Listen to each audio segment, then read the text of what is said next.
des églises.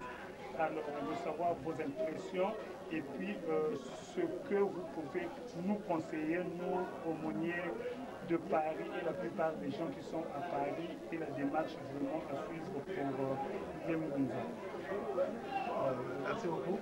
Vous savez que nous passons de la saison de pluie à la saison sèche et nos parents ont tellement souffert, ils ont été persécutés, ils ont été déportés et nous on a fait la relève, donc on nous a donné le bâton de relève et aujourd'hui je crois qu'on est plus à l'aise de travailler. Et vous avez dit qu'il y aura une période où justement vous allez profiter de cette largesse où notre église sera reconnue parce qu'à chaque fois de sa culture, donc nous devons aussi faire un effort parce que c'est un patrimoine de chez nous.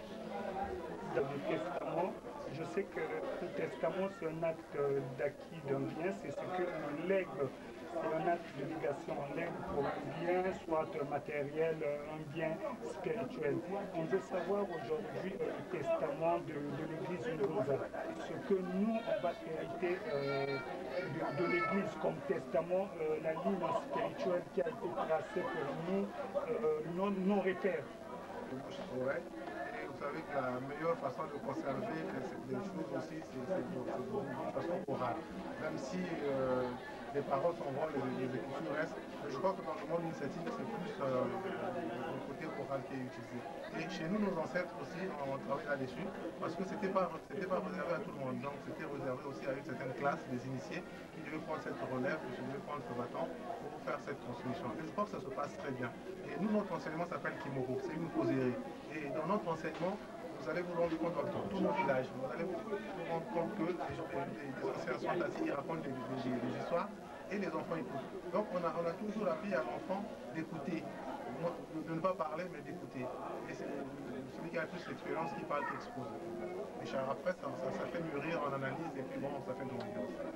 D'accord. On veut savoir pour les Ngunza, parce que est-ce qu'il y a des projets, est-ce qu'il y a des pensées pour l'église, pour bâtir d'autres églises comme aujourd'hui on vient de fêter ici à l'église que vous venez de bâtir, vous venez de comment est-ce que je peux dire, de baptiser Zola. Est-ce qu'il y aura encore d'autres églises? Est-ce qu'on va faire aussi comme dans d'autres églises, on voit les écoles privées Ngunza pour essayer d'encadrer, pour éduquer un peu cette population, pour les faire revenir à la source qui est vraiment les Ngunza de nos ancêtres. Est-ce qu'il y a des projets d'avenir, l'avenir de l'église Ngunza?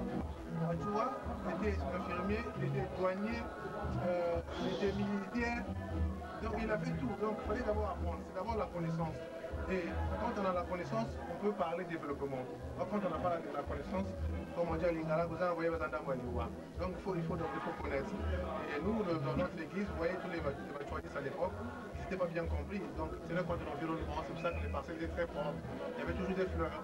Et le côté hygiénique était très respecté. Et il fallait repasser ses habits, il fallait bien coiffer pour venir à l'église. Donc tout ça là, c'est un enseignement que les gens avaient mal pris et on a juste favorisé le côté négatif du matérialisme ici de sorcier. En réalité, le matérialisme, c'est quelqu'un qui est bien, c'est quelqu'un qui apporte le savoir, c'est quelqu'un qui est là pour le bien-être de l'humanité. Un que vous direz chez les gens aujourd'hui qui hésitent encore de suivre le chemin de Matsua et de l'église Ngunza? Ce qui est vrai dans la vie, quand Dieu nous a créés, l'homme a créé Dieu. Donc Dieu nous a créés avec notre religion, notre langage, notre façon de manger aussi. Donc il faut que les gens repartent à leur socle, à leur source. Ça ne sert pas de prendre n'importe quoi dans la vie parce que c'est la malade. C'est pour ça qu'on n'en sort pas. Sans socle, on ne peut pas décoller. On n'a pas de socle. Merci, la prof. Monsieur Stanley Rodriguez, le monde de la culture est en deuil.